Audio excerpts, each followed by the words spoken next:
Edit करते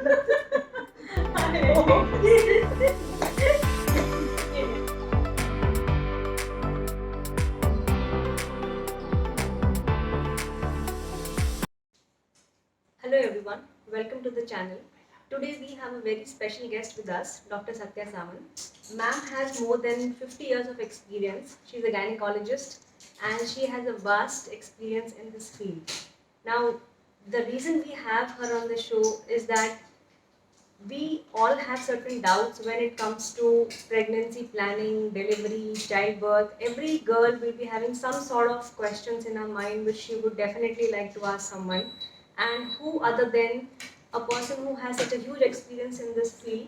So I welcome you, ma'am, and thank you I hope कि आज के इस सेशन से कुछ ऐसी चीज़ें हम बता सकें यंग गर्ल्स को so that they can better plan their pregnancy, Yes. have a healthy childbirthing experience, and can enjoy the life as well, which they have kind of so planned for themselves with so much of effort.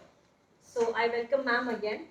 Thank you Ma'am, पहला question, since you have so much of experience in this field, एक चीज जो आप बताना चाहें जो आपको लगा हो कि there is a huge change or some change maybe over the 50 years जो आपने देखा हो in terms of kind of birth planning that couples are doing or the kinds of deliveries that are happening, चाहे normal है चाहे cesarean sections है, या कोई ऐसा change जो आपको लगा हो कि एक there is a change in the thinking pattern of people when it comes to birthing या childbirth.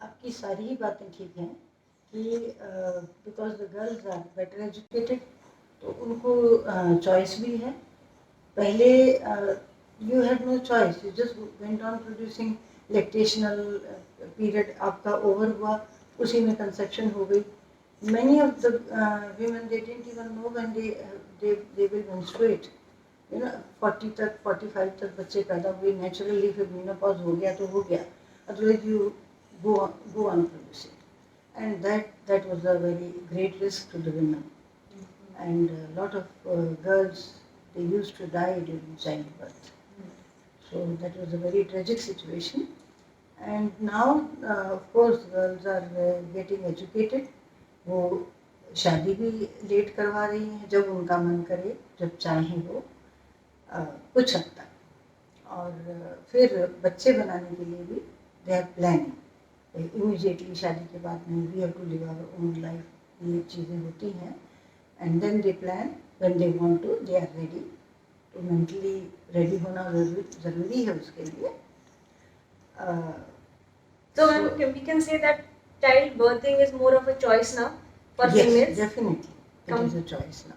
Earlier it used to be more like a duty, we can say, and now it is more like a choice for both the husband and the wife. It was only a task a woman had to do, like giving birth, looking after the children, looking after feeding them all the time. You are in the kitchen, feeding the children, and you know, like I think it was overwhelming situation, and now of course definitely it is much better. Ma'am एक चीज़ और हमें इस 50 years के journey में आपने definitely देखा होगा कि there is a lot of improvement in the medical field as well doctor ज़्यादा हैं बेटर मेडिसिन हैं बेटर फैसिलिटीज़ हैं तो इन चीज़ों का कोई आपने बर्थिंग पैटर्न में जो चेंज देखा हो कि पहले बोलते थे कि आप बहुतों से सुना है कि बहुत आसानी से हो जाती थी डिलीवरी और आजकल पता नहीं क्या दिक्कत है या पेन टॉलरेट नहीं हो रहा लड़कियों से एक बहुत कॉमन सा एक चलता है कि आजकल तो जाते ही सीएस कर देते हैं सिजेरियन कर देते हैं आपको चेंज क्या दिखा पहले के कंपैरिजन में कि क्या सच में सीएस बढ़ा है पहले से Not only CS, medicine over the last 50 years has evolved like anything. We have more doctors, more qualified doctors are there, qualified nurses are there, paramedical staff is there. And in every village we have someone to monitor the like government की policies हैं ऐसी that availability of medical and personal paramedical staff ज़्यादा हो गई है और आपको आपका अनीमिया मॉनिटर हो रहा है, आपके बेबी की ग्रोथ मॉनिटर हो रही है, ब्लड प्रेशर मॉनिटर हो रहा है, एंड देन इन्फेक्शियस डिजीज़ हैं जो मैंडेटरी टेस्ट हैं, थायराइड का है, प्रेगनेंसी में ये करने ज़रूरी हो गए हैं। एंड पहले अल्ट्रासाउंड नहीं होता था, तो many a time patient used to come in transverse lie with hand coming out of the vagina, you know, and उसमें sometimes you can't save the baby, the uterus is ruptured.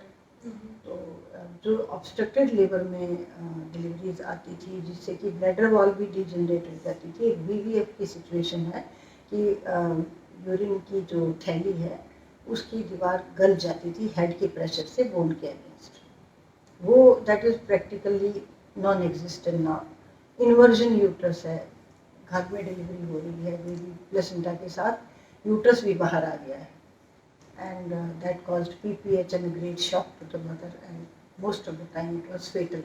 Like we have seen patients being brought dead with inverted uterus, and these things they do not occur. And then septic abortions, with intestine hanging outside by untrained person.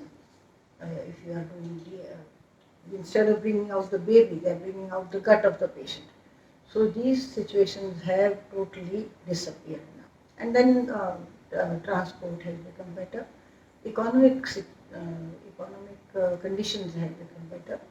And because of small family, maybe because earlier they had, a woman had maybe 8 or 10 or maybe 12 children. My mother-in-law, she had 12 babies and 7 survived, out of which her one eldest daughter died of anemia. Dying of anemia is something very tragic, it's a very preventable disease. So, and I have seen full-term pregnant women with 2 grams HB dying of heart failure. Suddenly the patient is not there, it just died. So we have better medicines, better monitoring, and the girls are safer.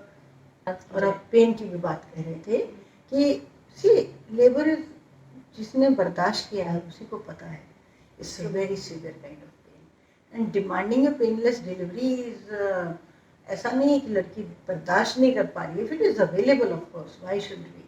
पहले बिना anaesthesia के operation होते थे, patient used to shout, आप शराब पिला के किसी तरह करके पकड़ के ऑपरेशन कर देते थे, और अब एनेस्थीसिया आ गया तो लाइफ कंफर्टेबल हो गई है, so why not painless delivery? Of course that is a good thing. Everything has side effects of course, so and it is more expensive also.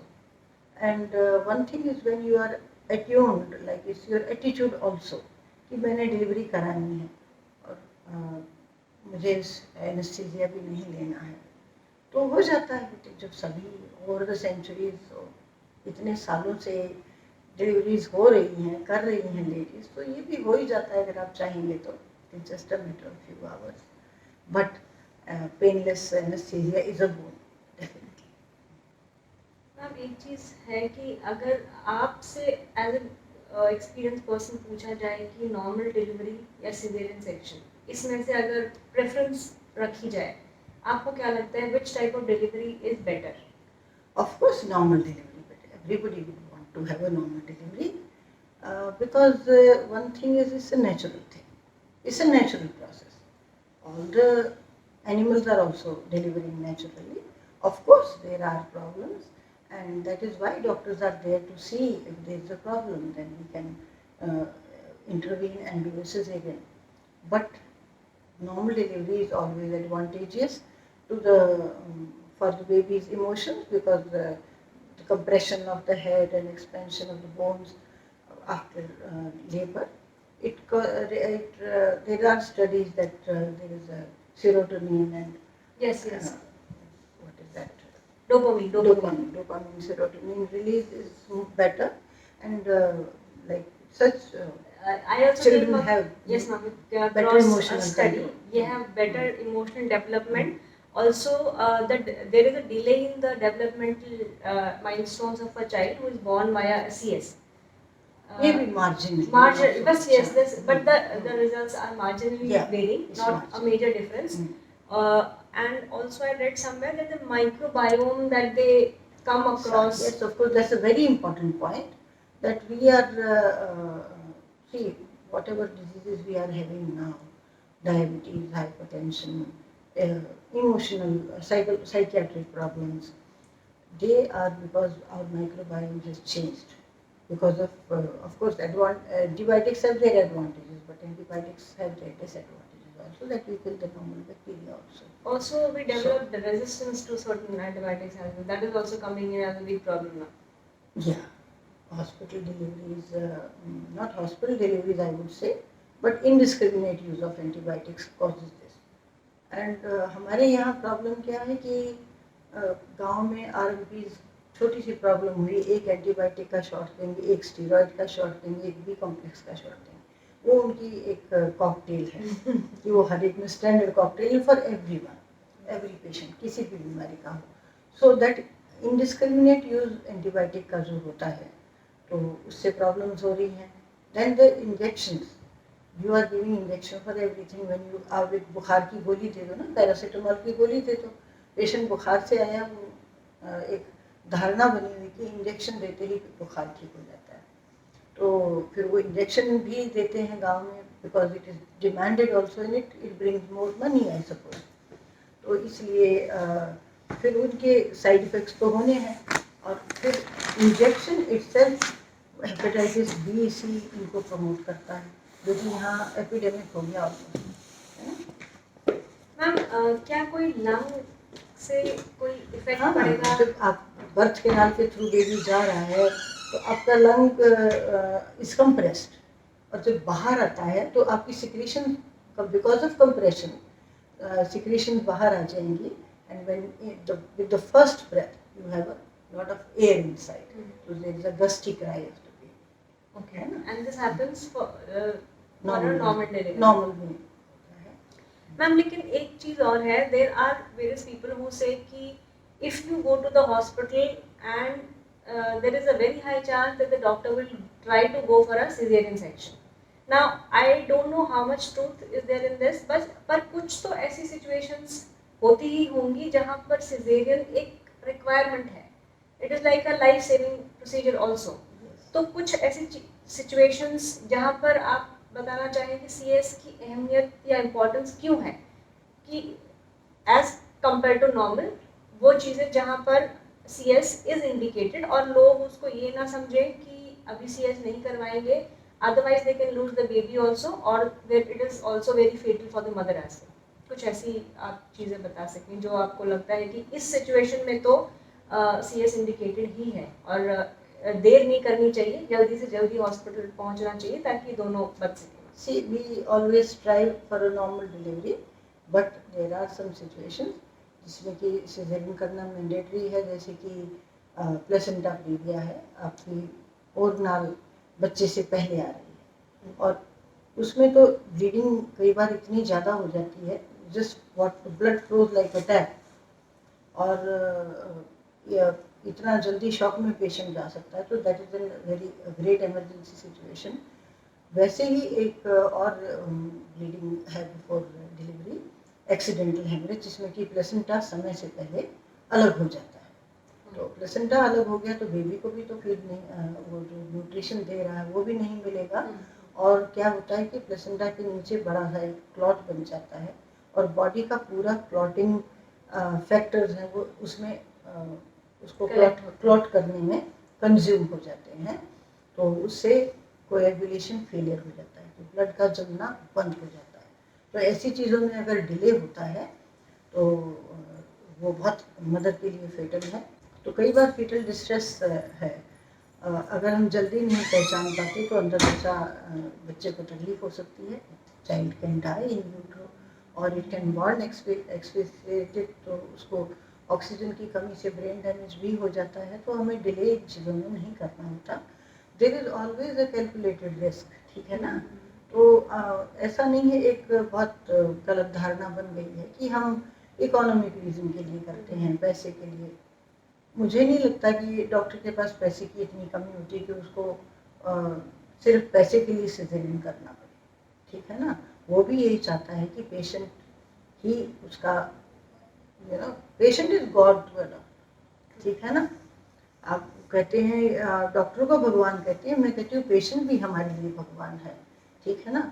उसको तो हम जो भी पॉसिबल मीन्स होंगे, जो हमारा ज्ञान है, जो हमारी टेक्निक है, जो मेडिसिन बेस्ट पॉसिबल यूज़ करेंगे उसके लिए।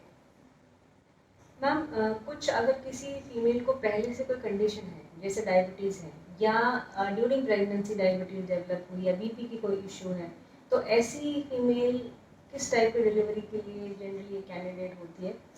Again taking care of the safety of both the mother and the child.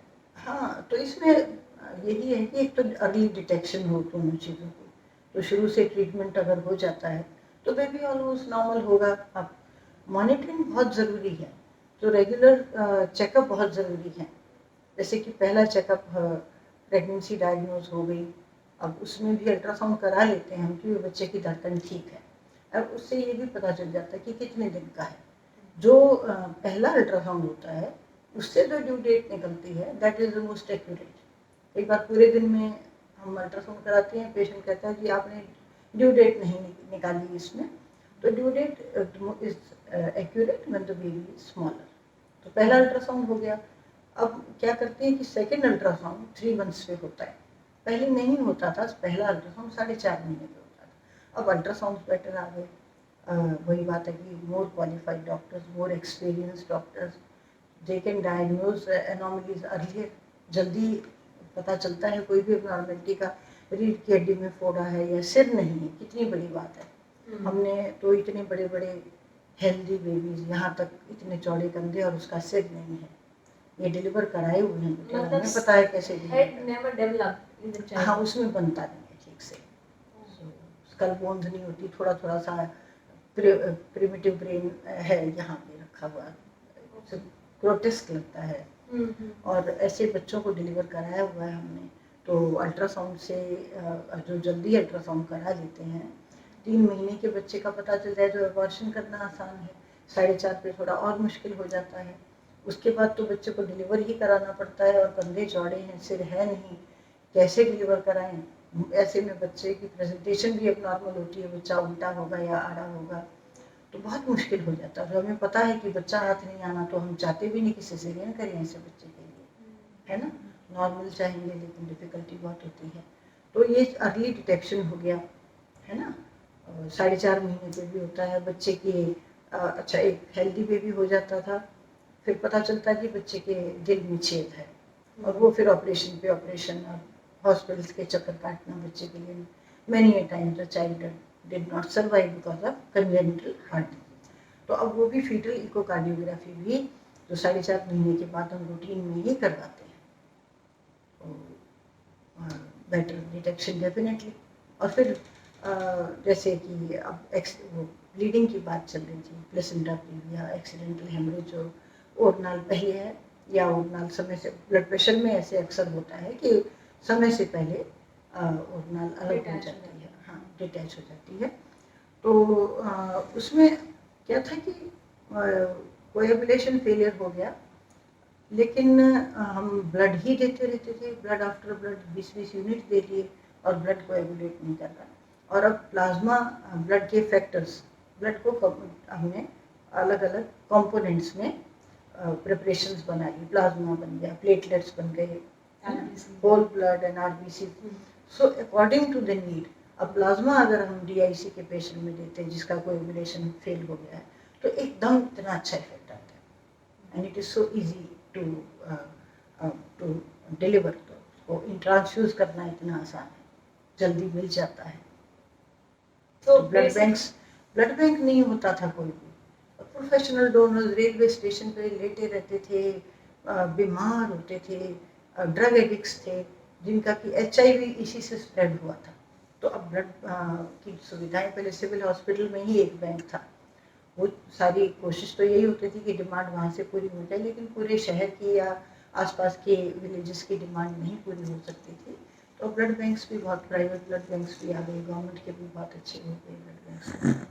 So ma'am, definitely जितना ज़्यादा there is a improvement in the kind of facilities that are there, और उसी हिसाब से caesarean है चाहे नॉर्मल है, दोनों के अपने अपने इंडिकेशंस हैं। एंड डेफिनेटली आप CS या सिजेरियन सेक्शन को ऐसे ना समझें कि it is like a money minting thing. Caesarean section कई बार आपकी लाइफ सेव करने के लिए एक बहुत इम्पॉर्टेंट चीज़ है। आपकी, बच्चे की, दोनों की। दोनों की। बच्चे की लाइफ भी तो उतनी इम्पोर्टेंट है हमारे पास। We are dealing with two lives and we want both of them to be alright, है ना, दोनों को ठीक चाहिए। बहुत ऐसी चीज़ें हैं जहाँ पर सिजेरियन सेक्शन इंडिकेटेड है कि अगर वो ना हो तो आप किसी को तो नुकसान पहुँच सकता है, चाहे माँ हो चाहे बच्चा हो। सो डेफिनेटली इन चीज़ों का ध्यान रखें क्योंकि हर केस नॉर्मल डिलीवरी के लिए सूटेबल नहीं होता है। So that is something important to know ma'am. और काफ़ी लोगों को भी पता चलेगा जिन्हें ये लगता है कि CS मतलब ये तो कुछ गड़बड़ है और हमें तो नॉर्मल ही चाहिए। फिर वो हॉस्पिटल टू हॉस्पिटल चक्कर काटते हैं और अल्टीमेटली पेशेंट को नुकसान हो जाता है। सो मैं तो यही कहना चाहूँगी कि अपने डॉक्टर में विश्वास रखें। हाँ, एक सेकेंड ओपिनियन आपका मन करता है तो ले लीजिए, कोई प्रॉब्लम नहीं है। कई बार क्या होता है कि एक डॉक्टर ने डिसाइड किया सिजेरियन के लिए और नॉर्मल डिलीवरी हो गई। डॉक्टर ने जो उस समय डिसीजन लिया था वो उस समय के लिए उनको ठीक लग रहा था, जो पेशेंट की किसी ऐसी भावना से नहीं किया। लेकिन ऐसे भी हो जाता है कि कभी कभार की नॉर्मल हो गई है, डिफ़िकल्ट लग रही है, हमें लग रहा है कि नहीं होने वाली है और हो भी जाती है, पर ऐसा कम होता है। तो डॉक्टर पे विश्वास जरूरी है। विश्वास के बिना तो परिवार नहीं चलते, रिश्ते नहीं बनते, तो डॉक्टर के साथ रिश्ता कैसे बन सकेगा, है ना, विश्वास तो करना पड़ेगा।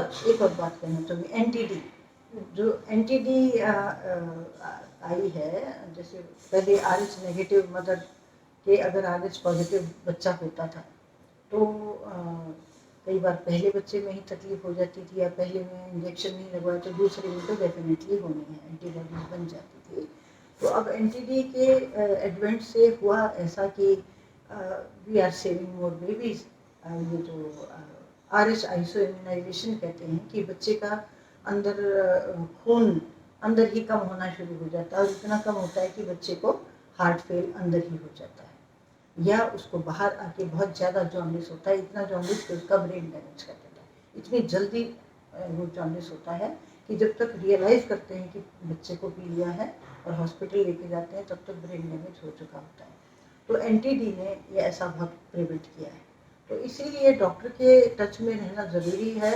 ये everything cost money, the technology, doctor, machines, है ना, सिजेरियन, एंटीबायोटिक, सब कुछ। लेकिन एक दो बच्चा बनाना है आजकल, ये तो अच्छी बात है ना कि आपको एक बच्चा बनाना है और वो स्वस्थ चाहिए। दो बनानी है तो भी you need healthy baby. Last में एक कुछ ऐसी चीज़ें जो आप बता सकें या कुछ ऐसे फैक्टर्स रहें जो आपकी डिलीवरी की आउटकम या टाइप ऑफ डिलीवरी को इम्पैक्ट कर सकते हैं। See only a healthy mother can deliver healthy, है ना। तो और जितना आप हेल्दी कंसेप्शन के टाइम होंगे, हेल्दी का मतलब क्या है, आप ओवरवेट नहीं है, आपको डायबिटीज़ हाइपरटेंशन नहीं है। क्यों होती है डायबिटीज़, है ना, क्यों आजकल प्रेगनेंसी में हो रही है, मदर ओवरवेट हो जाती है, खाने पीने सोने का टाइम नहीं है। मैम ओबेसिटी एक फैक्टर हो सकता है। Obesity is one important factor. Obesity is a symptom of a disease, of underlying metabolic disturbance. Obesity is not a disease in itself. ये एक अंदर की जो आपका मेटाबॉलिज्म डिस्टर्ब हो गया है उसका नतीजा है। तो और ओबेसिटी अपने साथ अपने भाई बहनों को भी लेके आती है, हाइपरटेंशन भी होगी, डायबिटीज़ भी होगी। तो और इन सबको संभालना कई बार बहुत मुश्किल हो जाता है।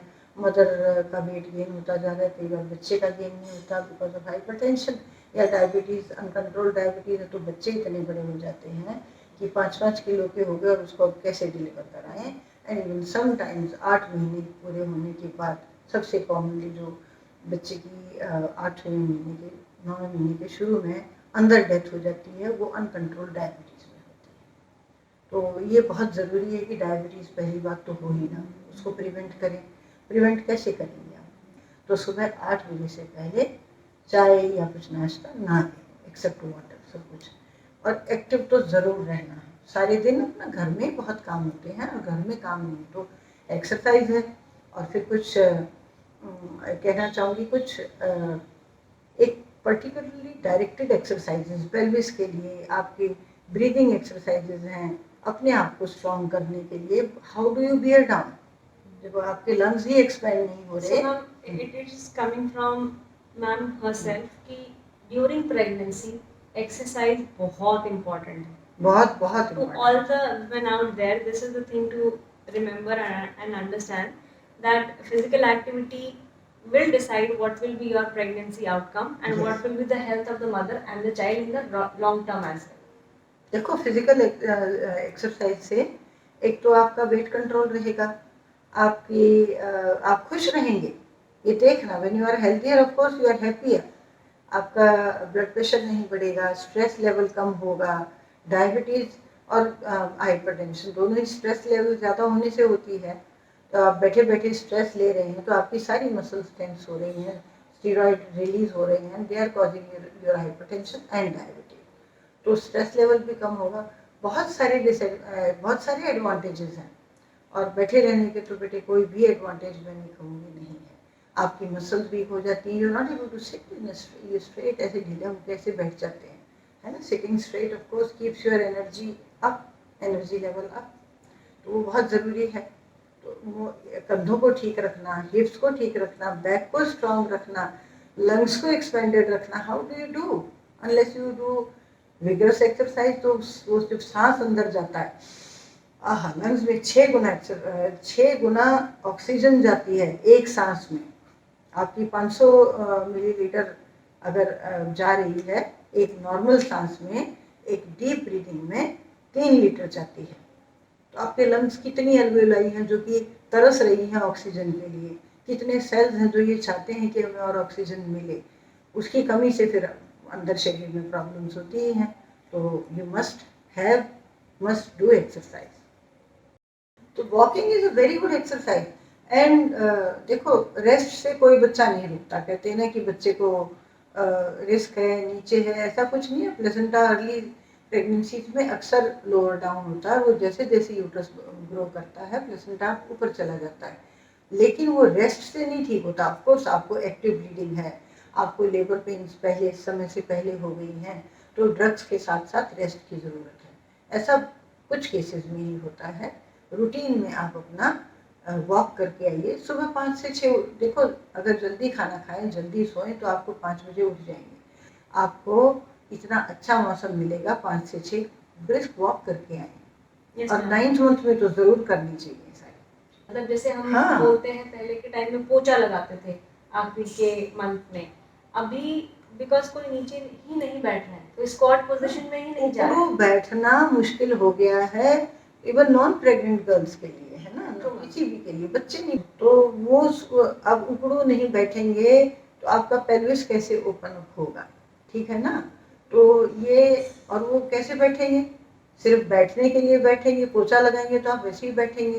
अब तो पोछे भी खड़े होके आ गई हैं, तो you have to do some kind of exercises. Thank you ma'am, thank you so much for agreeing for this and I am sure कि आपकी इंफॉर्मेशन से बहुत सारी लड़कियों को काफ़ी कुछ समझ आएगा regarding pregnancy, child birth and एक better lifestyle they can adopt and choose for themselves so that they can have a healthy experience during pregnancy and childbirth and जो मैम ने चीज़ें शेयर की उनका इफेक्ट लॉन्ग टर्म भी रहेगा on the health of the mother as well as on their child. Thank you ma'am again and Thank you very much. Thank you. if you have any queries regarding what else you like to ask ma'am, then please comment us to let us know what we can talk or we can ask ma'am more about, and then we can definitely make a separate video for the same ma'am. Be active, be happy, stay healthy. For sure. And finally the pregnancy outcomes. The first thing is never और अच्छे class से करें आपके हिसाब से ऐसे क्या चीज देखेंगे वो रिजल्ट चाहे वो वर्किंग प्लान में प्रेगनेंसी के प्रोग्रेशन में आपका शेड्यूल से कोई है उसमें आपको क्या लगता है अच्छा समझ रहा है सबसे और आज के